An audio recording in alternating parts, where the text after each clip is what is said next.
Hey there, friends. Dave Paulides, Canada Missing Project, a copyrighted edition for our video channel. Thank you for being here. And you notice we're doing a little stepping it up here in the studio, a little poinsettia here, holiday time. So we're going first class now. You guys have complained that my studio is kind of boring looking, and well, now we got some holiday cheer, and yeah, the Paulides household is revving it up for the Christmas season. Now, this is Missing Truckers number 3. I thought it was only going to be 1. The more we kept diving into it and going through old cases and finding what matched, we were pretty much blown away. And it just gets more and more unusual as we go down this rabbit hole, and you're going to see. Now, many of you have sent me in other missing persons cases. Thank you. I appreciate that. I've said before that we cannot find all the cases that exist without you guys. It'd be impossible. Because most of the time, missing persons cases only get local story coverage. So to get something that's outside of local, in my area, Montana, yeah, hard to find. So thanks for sending them over. Now the research team here, they dig deep, and they're looking for historical cases. Now, I know many of you won't want to admit this, but you only like to see recent cases. That's all you want. Well, I hate to tell you this. I've learned 100 times more by reviewing old cases. Old cases tell you that the incident that you're investigating didn't just happen during one period of time. The people out there that are new tend to think, oh, this is all about a serial killer who's really killing people. Well, I hate to tell you this. If it's a serial killer, that killer is about 500 years old, because we have cases back to the 1600s. So there, which is why we study historical accounts. Now, trucking cases, I've stated this in my last video, are a new spoke in the wheel. Guaranteed. We've had various types of people that have gone missing. Example, mushroom pickers. Yeah. Berry pickers. Yeah. Truckers? Yeah. Now, the first case I'm going to talk to you about is about a trucker who disappeared in the middle of the woods. Now, when you talk about people who go missing in the woods, is the suspect waiting for them in the woods? Is there something that's hovering above them that's watching and saying, okay, we're going to wait for the next person who comes here? Or is it random? Or is that suspect that's hanging there looking for a specific profile of a person to come along? Well, that's a good question. Or does somehow this aura that sits there, do they have control to bring that person into where they are to take them? I don't know. But in some of the cases I found, there seems to be something unusual that somehow or another brings the people into that area. Whether they plant an idea in their mind, like let's say hunters are thinking about hunting in a specific area, then all of a sudden they have this epiphany, oh, let's go here. And then one of them disappears. Well, hold on, sit down, put your seatbelts on, take your big cup of joe and your almond croissants, and we are going to start a very unusual story. Here we go. Don't let that croissant get all over your shirt there. It's kind of messy. Case involves a man named David Eugene Williams, 28 years old. And he went missing May 27th, 1995, 45 miles southeast of Flagstaff, Arizona. It's a picture of Devin. He was married. He had 2 girls and a boy. And he and his wife recently bought a house in Emporia, Kansas. He was employed as a truck driver, and he worked for a company called Flint Hills Transportation. His wife later stated that they were really happily married. They were very ecstatic of getting their new house. There was absolutely nothing wrong per his wife that was contacted after this. Well, on May 22nd, Devin left in his semi for a trip. He drove to Los Angeles, and he was driving a refrigerated truck. He picked up a load of salad mix and strawberries from a Los Angeles distributor, and he was en route to Kansas to drop it off. Everybody said this was a typical load, nothing unusual, no big pressures. Everything just appeared normal. On May 27th, he called his trucking company, Flint Hills Transportation, checking in, saying he was on schedule.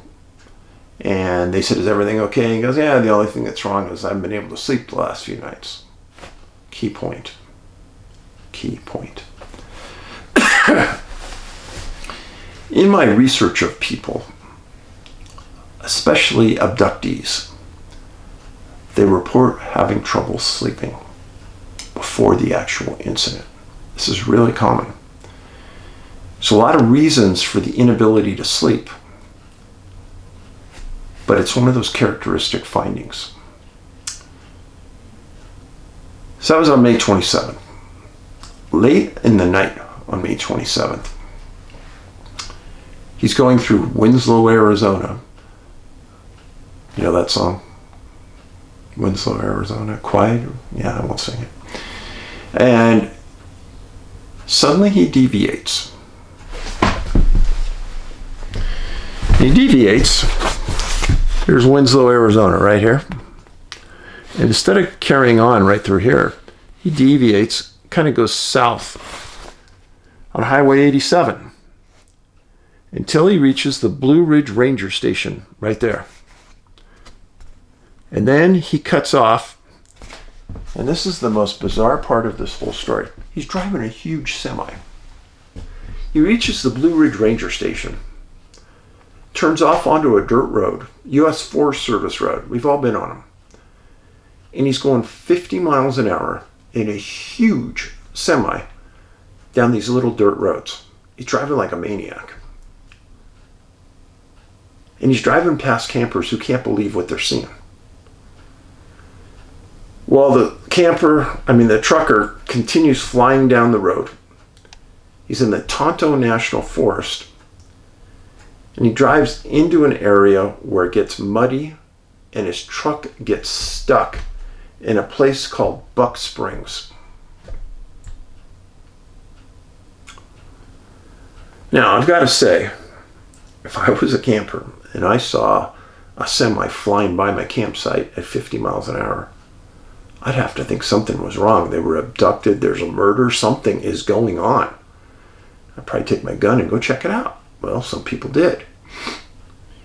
Some campers went towards the semi, and they see a man near the front of the truck.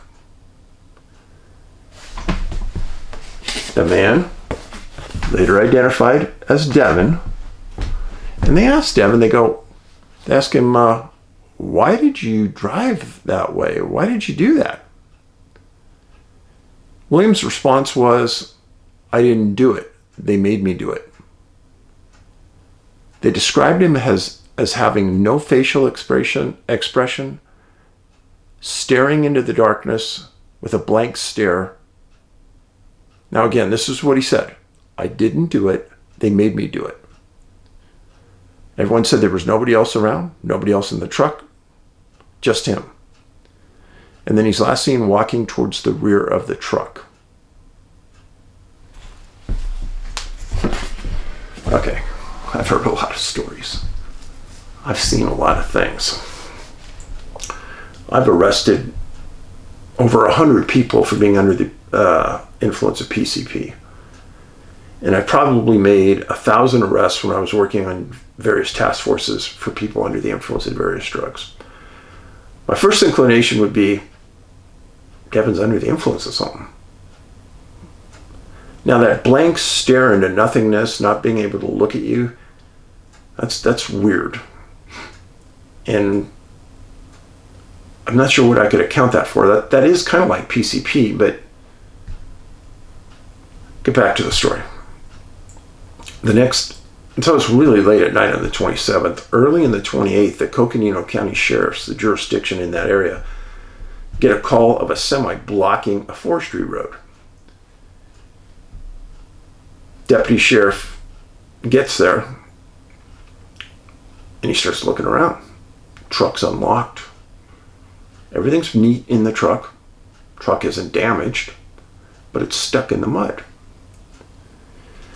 So the sheriff calls Flint Hills Transportation, says a big on the side of the hill on the truck. And they said, yeah, that truck's supposed to be almost in Kansas by now. And they said, well, it's in the middle of our forest here at the Tonto National Forest. And your driver's nowhere to be found. We can't find him. And they said, oh, that's too weird. And at about this time, other witnesses are coming up.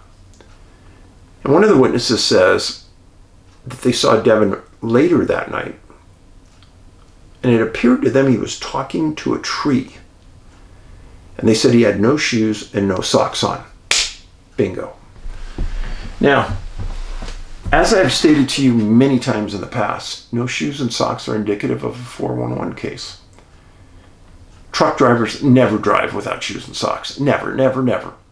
And if you're out in the woods, you're never going to be walking around without shoes and socks.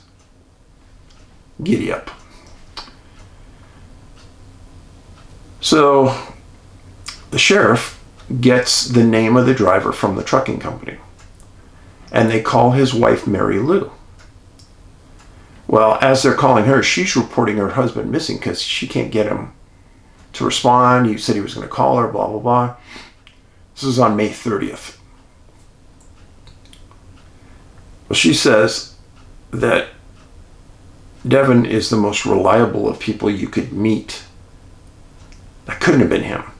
Well, later on, they show the photo, driver's license photo of the witnesses. They all ID it's Devin. Well, the Coconino County Sheriff's bringing a search and rescue team, ground pounders, helicopter, canines. They're not finding anything. No scent trail, nothing. And the only thing that they could find in the cab of the truck that they thought was important was a trucker's cap. And they described it to Mary Lou, and she said, well, first of all, something really, really, really wrong has happened, because he would never leave anywhere without that hat. And to think that he'd walk away from there without that hat is not happening. That wouldn't happen.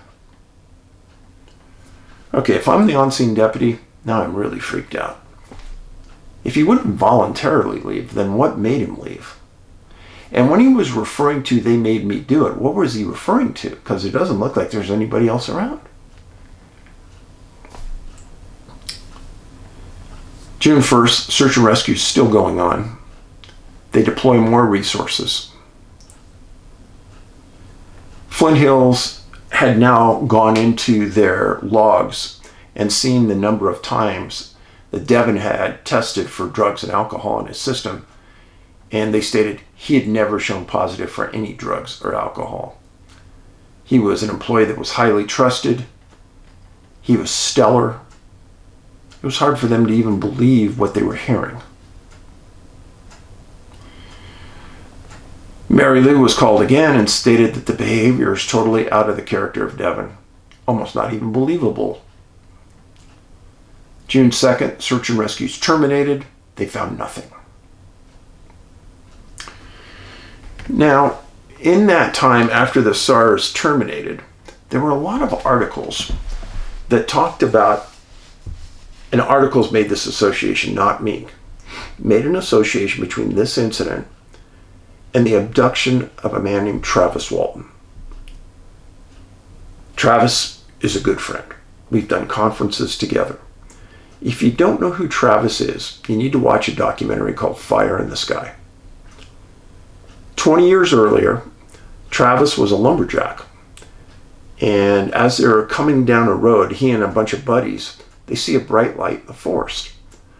All the guys pull over, and Travis, being the one, he runs over there to see what it is. And he touches this object, which is your standard UFO cylindrical object, and boom, he's gone. I'll make a long story short, he's found days later under very unusual circumstances. And many of the articles made the association between what happened to Devin and what happened to Travis. Hard to say, I didn't think the same thing. I gotta say that in my time knowing Travis, I believe 100% what he said happened. And in fact, the men he was with were polygraph tested. They all passed the test. So if you don't think it happened to Travis, I don't even want to hear from you, because I know it did. And if he was alone in the woods, stopped the truck alone and got out and touched a UFO and disappeared, it might be one thing. The problem is there were multiple witnesses to what happened. Giddy up. Now, Devin disappeared May 27, 1995. Travis disappeared about 20 years earlier. And do you remember what I told you about 20, 30-year paradigms? If somebody disappears 1 year, and the next year, right in that same area, another thing disappears that kind of mimics the first one, everyone's going to be able to put it together. But here, with a 20-year disparity between dates, not so common. But still, it was made. Now, Devin disappears in 95. Nothing happens in the case. Wife and family are beyond disappointed, depressed, lost. Then we hit 1997. A group of hunters find a skull on the Mongolian Rim, which is not more than 7 or 8 miles from where Devin was last seen. And at the base of the rim, they find a skull. Let's just say it's between 8 and 10 miles. I've seen all kinds of guesstimates. There was no damage to the skull. The Coconino County Sheriff comes out, looks at the area. They do a wide search. They don't find anything. No clothing, no shoes, no belts, no underwear, no nothing other than the skull. They give it to a forensic dentist. They already have the dental work from the dentist for Devin. Within several days, they make a match. It was Devin's skull. The Coconino County Sheriff later states that they have no idea what killed Devin, because all they had was the skull. And the skull had no damage to it, so they couldn't say that it was like a bullet hole or, fractured skull. No, they said the skull had no damage to it at all. Now, why do I bring this up? Trucker disappears under probably some of the most unusual circumstances you could imagine. I've never heard anything like this close. And he disappears in the middle of a forest. He drives a semi down a road that nobody who's a truck driver would ever drive down. And he drives down it at 1,000,000 miles an hour. And then he makes a statement, "They made me do it." I'm sorry, folks. What else could make him do it? That's my question. What do you think? I know what I think. And then when you put in that the Travis Walton case happened relatively close by, also in the woods of Arizona, what are you going to say? I feel sorry for Devin's family. I wanted to do him respect by this story. I don't think Devin was under the influence of drugs, ever.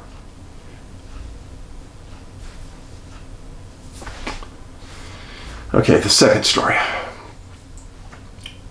Not nearly the details of Devin's, but enough details to make this story important. William Gooden, 24 years old, went missing December 18th, 1965, Charleston, South Carolina. Now, William lived in Charleston Heights, just a suburb. Here's Charleston. Water everywhere around here. Rivers, creeks, bays, the Atlantic. So you know where it is. Whoa. Well, William's occupation was he was a truck driver. They never said the employer. They never said what he was transporting. But he was married, and he lived in Charleston Heights. December 18th, 1965, about noon. William is inside of a drugstore eating lunch at their counter, when he suddenly comes to the realization he doesn't have a memory. He doesn't know who he is. He doesn't know where he is. He doesn't know how he got there. He doesn't remember anything. Can you imagine walking into a building and sitting down and then suddenly realizing you don't know who you are or how you got there? Well, the counter help realizes something's really wrong because this person is very upset, not abusive, but just concerned because he's lost. They call the Charleston police. They arrive at the store. And they sit down and they politely talk to William. William relays the same thing to them that he did to me.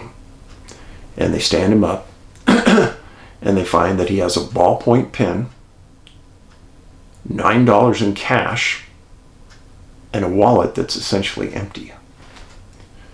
He's dressed in warm wool pants and a shirt. For the time of year, it's appropriate. Police talk to him, and they listen to his story. And they realize they can't leave him there. That would be insane. So they say, hey, why don't you come down to us with the police station? We'll help figure this out together. He says, okay. So he goes down to the police station. And in the meantime, they're not having any luck figuring out who he is. They don't know he's a truck driver. They don't know anything about him. So what they do is they take a picture and they put his name on the nightly news in Charleston.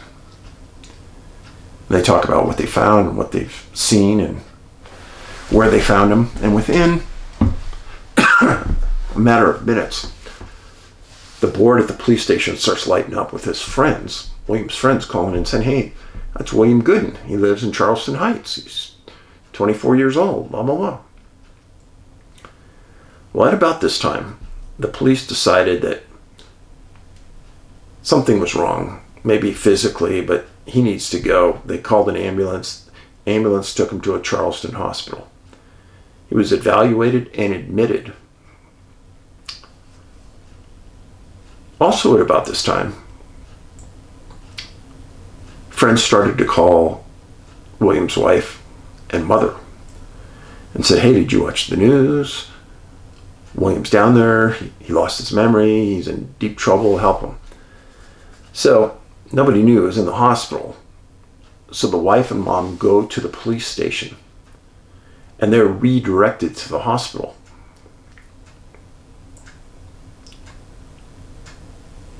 And when they get there, police are still there talking to William, and they interview the wife and mom. It turns out that the wife and mom were living together with William, and they both saw him in the morning on December 18th, the day he was found. And they all said that he was fine, everything was normal, Stuff like this has never happened before. He doesn't take drugs. They couldn't believe it. Well, William didn't recognize his family, his mom, his name. Doctors said he had no injuries. They were absolutely perplexed. Now, the same questions that you have right now are the same questions I have. What kind of truck was he driving? Where was he driving to? Where was he driving from? Did he ever make it to work that morning? Well, I'm not surprised that the police didn't release the name of the trucking company, because they'd be an innocent victim of this. And to go into that many details about a private business, probably not appropriate, so I get that. And being that this was December of '65, probably not a lot of information. The best I could tell is that he was diagnosed as having amnesia. Now, again, I've said, I'm not the brightest candle on the cake. I'm not the brightest bulb in the room. I'm not the sharpest knife in the drawer. But how many times do we have to see a case where a trucker has amnesia? How many times? Now let's go back to Devin's case earlier. It's pretty obvious that Devin was having amnesia, right? Otherwise, why would he be driving down a dirt road on a forest road? Why would he walk into the middle of the wilderness and not follow the dirt road back the way he came?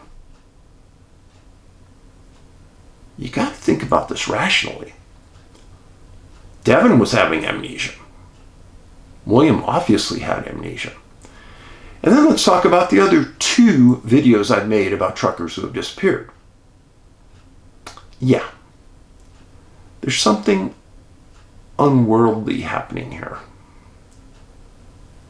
People don't suddenly come down with amnesia, especially today.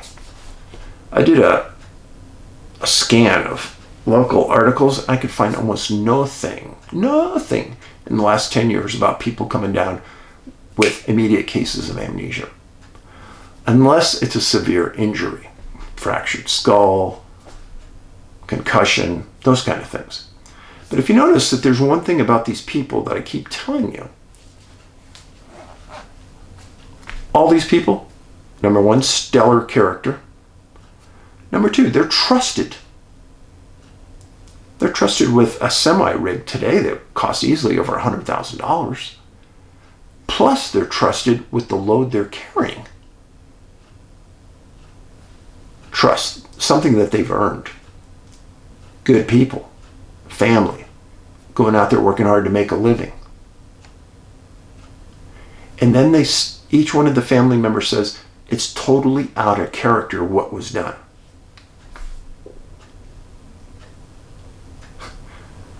Yeah, I know. It makes you wonder what is going on. And then,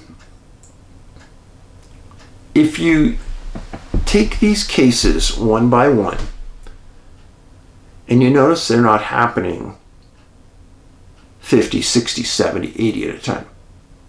They're very refined. What I mean by that is there's no logical path to where it's going to happen, where it did happen, or how many times it's going to happen.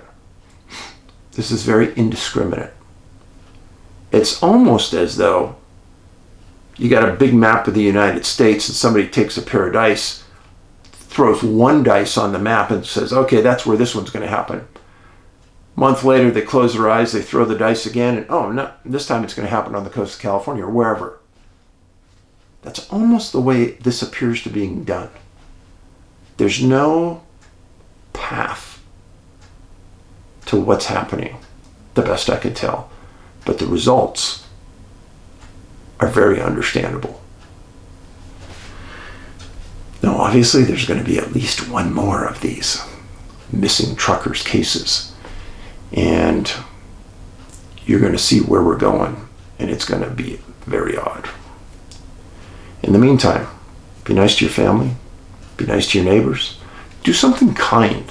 I always say this. I want this to be the kind village. Do something kind for someone when you're out in the public. And if you've noticed, I don't know if you have, but there's been some rude people that have made comments and gone. I won't let people be rude. Say anything you want, but just don't be rude. Don't call people names, and we'll all be fine. Wouldn't it be nice if we lived in a world like that? Yeah. So, please share this. If you know a trucker, share these with them. All right? I'm greatly appreciative that you are here. And remember, well, that's a missing persons poster from our movie. I'm still signing those for Christmas. If you're looking for a DVD for our movies or books, our website is NA, like North America, nabigfootsearch.com. Go to the online store, sell them to you right there. Thank you. Be safe. Paulides out.